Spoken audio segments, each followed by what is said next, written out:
And ladies and gentlemen, there are seasons in life that test more than your patience. They test your interpretation of God. And that is where many people quietly begin to lose strength, not because they stop believing in God entirely, but because they begin to believe that His silence means His absence. They assume that if nothing is changing, then nothing is happening.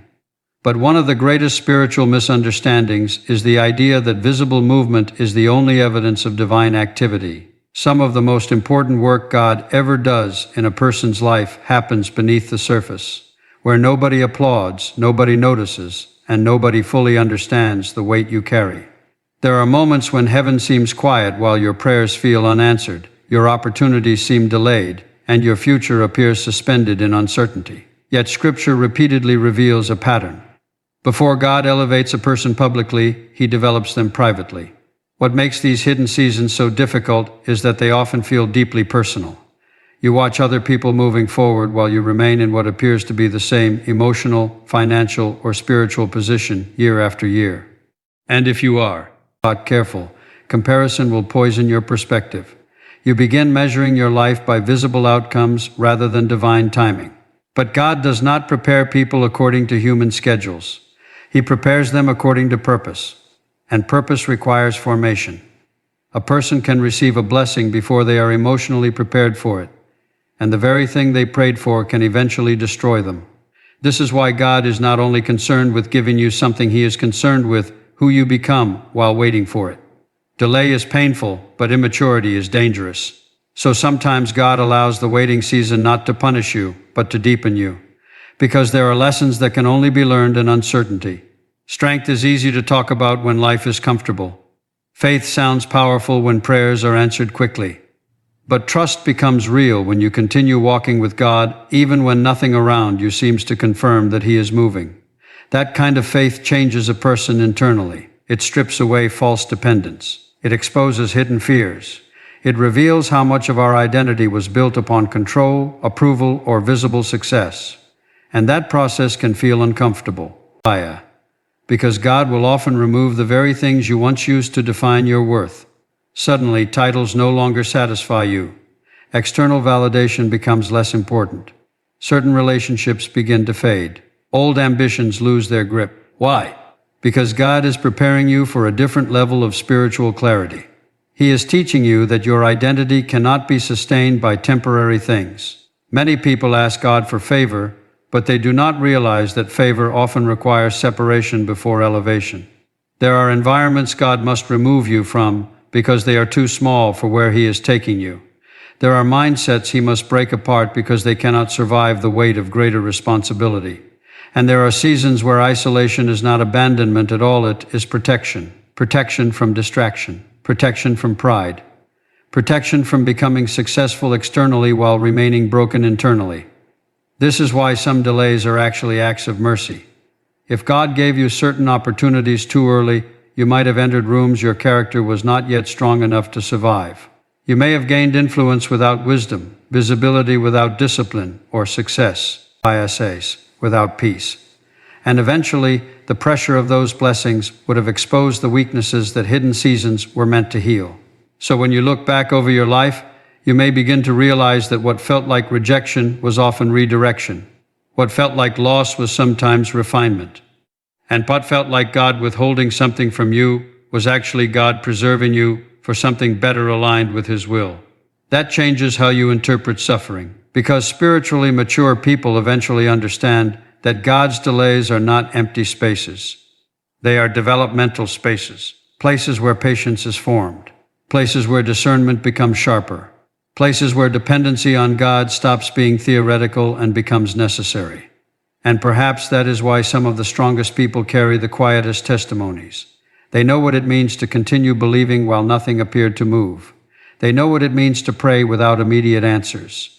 They know what it means to sit in uncertainty without allowing bitterness to corrupt their spirit. But eventually, the hidden work begins to reveal itself. One day, the wisdom developed in isolation becomes necessary for why opportunity now stands before you. The discipline formed during hardship becomes the foundation for future stability. The spiritual endurance built during painful seasons becomes the very thing that allows you to carry favor without collapsing beneath it. And suddenly you understand something profound. God was never absent from your delay. He was preparing you inside it. The waiting season was not wasted. It was building the person your future requires. And sometimes the greatest evidence of God's favor is not what He gave you quickly, but what He refused to let you have before you were ready. There comes a moment in many people's lives when effort alone can no longer explain what begins to happen. Up until that point, they have relied almost entirely on strategy, discipline, networking, talent, and persistence. And while those things certainly matter, there are situations where human strength eventually reaches its limit. You discover that some doors cannot be forced open through ambition alone. Some breakthroughs cannot be manufactured through pressure. Some opportunities arrive not because you manipulated circumstances, but because God's favor moved in ways your own finality never could. And this is difficult for modern culture to fully understand because we have been conditioned to believe that everything depends entirely upon personal performance. We admire self-sufficiency. We celebrate control. We tell ourselves that if we work hard enough, think intelligently enough, and push long enough, we can create every outcome we desire. But life eventually humbles every person with moments that cannot be solved merely through effort. You can work tirelessly and still feel stuck. You can be talented and still remain overlooked. You can possess intelligence and still encounter doors that refuse to open. And that is where many people become discouraged because they interpret closed doors as permanent defeat. But spiritually mature people understand something others often miss. A closed door is not always rejection. Sometimes it is divine protection. Sometimes it is redirection. And sometimes God closes one path because He intends to open another that your own imagination could not have designed. The favor of God operates differently than human systems. Human systems reward visibility, status, influence, and performance. But divine favor often appears by bypass conventional expectations entirely. Throughout life, you will encounter moments where someone remembers your name unexpectedly, where an opportunity emerges without explanation, where the right connection appears at the precise moment you need it most.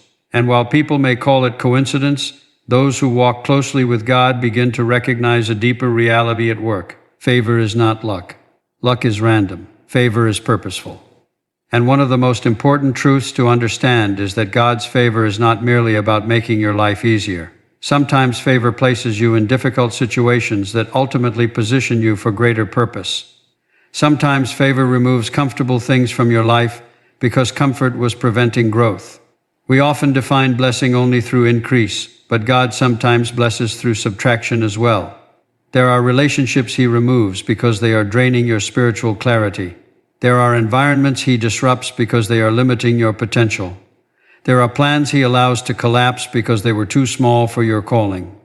At first, this can feel painful because human beings naturally resist uncertainty. I prefer predictable outcomes. We want immediate explanations. But God often works beyond the boundaries of human understanding. His perspective sees consequences, opportunities, and future realities that we cannot yet comprehend. And that requires trust. Not shallow optimism, but deep spiritual trust. The kind of trust that allows a person to keep moving forward even when the path ahead is unclear. Because favor often begins working invisibly long before it becomes visible externally.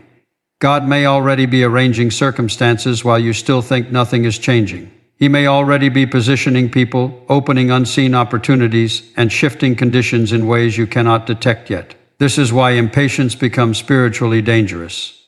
Impatience tempts people to force doors open prematurely. It convinces them to compromise values for quicker results. It whispers that delayed outcomes mean abandoned promises. But when a person constantly forces what God has not opened, they often enter situations sustained by human striving rather than divine peace. And eventually, striving exhausts the soul. There is a profound difference between opportunities sustained by anxiety and opportunities sustained by favor. One requires constant fear, manipulation, and self-preservation. The other carries a sense of alignment, a quiet assurance that God Himself has gone before you. That does not mean life suddenly becomes free from hardship. Favor does not eliminate adversity. In fact, some of the people most deeply favored by God endured tremendous difficulty. But favor changes what adversity produces. Instead of destroying you, it develops you. Instead of closing your future, it redirects you toward it. And perhaps this is where many people misunderstand God's movement in their lives. They assume favor means immediate comfort, when sometimes favor means divine positioning. God may allow temporary discomfort because He sees the larger picture your present emotions cannot yet understand. Think about how many moments in your life seemed devastating at first but later became necessary turning points. The opportunity you lost forced you toward a better one. The disappointment that broke your heart awakened spiritual maturity. The season you wanted to escape became the season that transformed your character most deeply. That is why wisdom teaches us not to worship open doors or fear closed ones. Instead, we learn to trust the one who controls them. Because when God opens a door, no human resistance can permanently stop what He has ordained.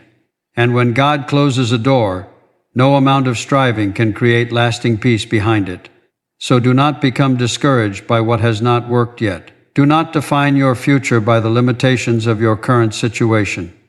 God's favor has a way of shifting circumstances suddenly, unexpectedly, and powerfully often when human effort has finally reached its end. And sometimes the greatest breakthrough of your life begins the moment you stop forcing your way forward and start trusting where God is leading you instead. One of the greatest misunderstandings people have about transformation is that they expect God to change their circumstances before He changes their thinking. They wait for external evidence before allowing internal renewal to take place.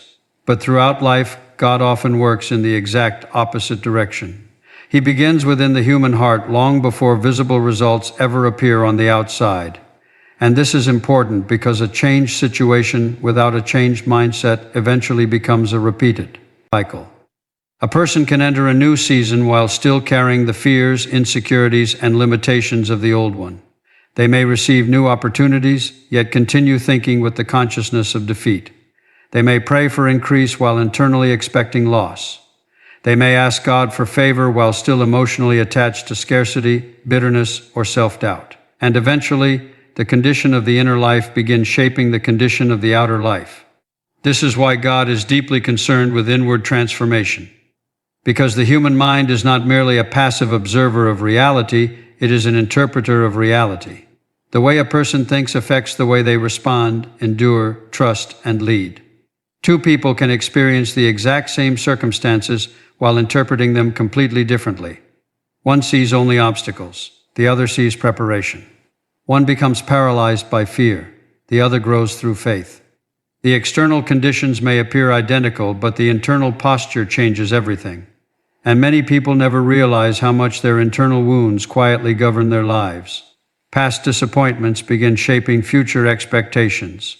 Rejection creates fear of vulnerability. Failure creates hesitation toward opportunity. Betrayal creates emotional distance. Over time, these experiences build invisible psychological structures within the mind. And eventually people stop responding to life as it is. They respond to life through the lens of unresolved pain. That is why healing matters spiritually. Because God does not simply want to improve your circumstances while leaving your inner life imprisoned. He wants freedom at the deepest level of your identity. He wants to break patterns of fear that have controlled your decisions for years. He wants to heal the insecurity that constantly seeks validation from people. He wants to free you from the exhausting need to control every outcome because you are afraid of uncertainty. And this process is rarely comfortable. Transformation sounds inspiring in theory, but in reality, transformation requires confrontation. God will often confront the very thoughts you have normalized for years. He will expose the beliefs that keep you spiritually small. He will challenge the narratives that say you are unworthy, forgotten, incapable, or permanently damaged. Because many battles are won or lost long before they appear externally. They begin internally. A fearful mind can sabotage a blessed opportunity. An insecure heart can mismanage favor. A wounded spirit can resist the very love it desperately desires. This is why internal renewal becomes essential before external elevation. God prepares the mind before He expands the assignment. He strengthens character before increasing responsibility.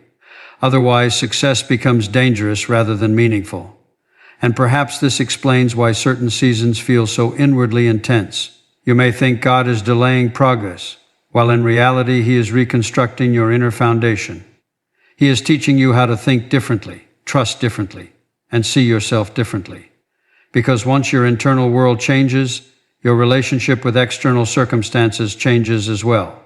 You stop panicking over every setback. You stop needing constant approval from others. You stop interpreting every delay as failure. You stop allowing fear to dictate your decisions. There is a quiet strength that begins developing inside spiritually mature people. Not arrogance, not denial, but stability. A deeper awareness that God's presence is not dependent upon temporary circumstances. And this inner stability becomes powerful because life itself is unpredictable. Situations change. People disappoint you.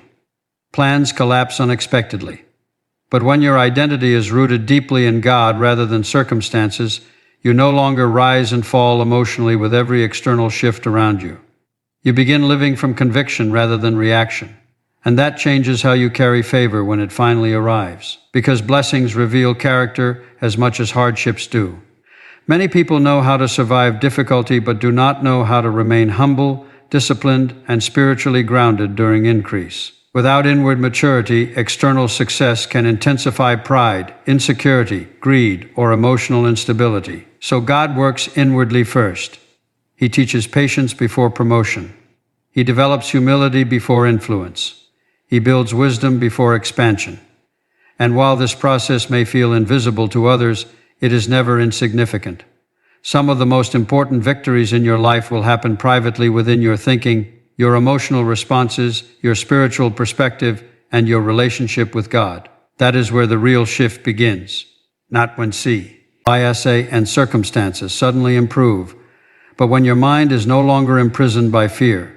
Not when every problem disappears, but when your soul learns how to remain steady even while uncertainty still exists. Not when the world finally validates your worth, but when you understand that your identity was never dependent upon the world's approval in the first place. Because eventually the outward breakthrough simply becomes evidence of an inward transformation that God has been developing all along. And when God changes the way you think, He changes the way you live. When He changes the way you live, He changes the direction of your future. Human beings naturally measure life through timelines. We think in terms of weeks, months, and years. We evaluate our progress by visible movement, immediate results, and predictable patterns. And when nothing changes for a long period of time, the human mind quietly begins forming dangerous conclusions. We start believing that the situation will always remain the same. We mistake prolonged difficulty for permanent defeat. We assume that because something has been delayed, it has also been denied. But God does not operate according to human limitatio. There are moments throughout life when an entire direction can shift suddenly, so suddenly that it changes not only your circumstances, but your understanding of what was possible in the first place. One conversation can alter your future. One opportunity can reposition your life. One moment of clarity can break years of confusion. One act of obedience can open a door that fear kept closed for decades. And this is important to understand because many people slowly lose hope, not through dramatic tragedy, but through prolonged discouragement. They become emotionally exhausted by repetition. They pray for change while continuing to wake up inside the same struggles, the same disappointments, and the same unanswered questions. Over time, disappointment begins hardening into resignation. That is where spiritual danger begins, because resignation convinces people to stop expecting God to move. And once expectation disappears, passion weakens, vision fades. Faith becomes mechanical rather than alive. A person may continue functioning externally while internally surrendering to hopelessness. They stop preparing for opportunities because they no longer believe opportunities are coming. They stop dreaming because disappointment taught them to fear hope itself. But one of the deepest truths of the spiritual life is this: God can change a situation faster than the human mind can comprehend it. What took years to break you may take one moment for God to restore. What looked impossible through human reasoning may become possible through divine intervention. This does not mean every prayer is answered exactly as expected, nor does it mean life suddenly becomes free from hardship.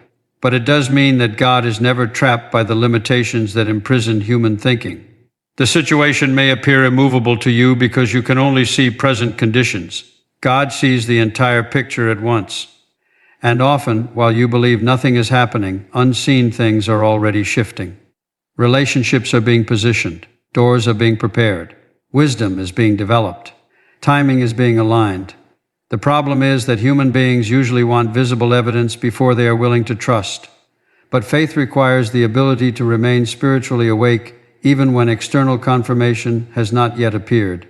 It requires the courage to believe that God is still active behind, despite the silence. And this is where many people miss their moment.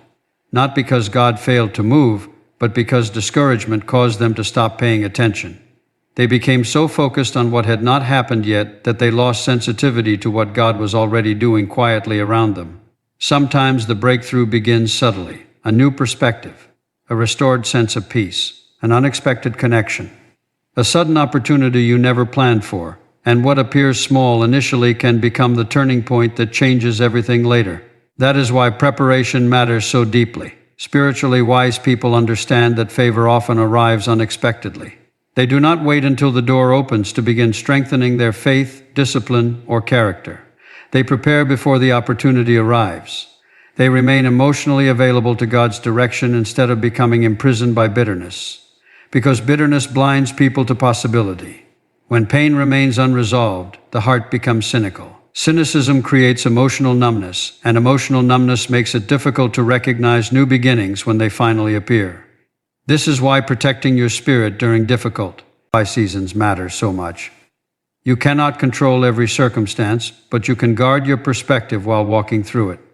And perhaps this is the greatest challenge of faith, not merely believing God exists, but believing He is still capable of moving powerfully in your life after disappointment has exhausted you. Yet history repeatedly reveals that God often moves most powerfully when situations appear most impossible. When human strength reaches its limit, divine strength becomes most visible. When certainty collapses, dependence upon God becomes deeper. And when people finally realize they cannot control everything, they become open to trusting the one who can. So do not allow your present condition to define your future expectations. The chapter you are living now is not the final conclusion of your story. God's favor has a way of arriving suddenly, shifting unexpectedly, and restoring what people thought could never recover. And sometimes the moment that changes your entire life begins quietly right when you were most tempted to stop believing anything could change at all.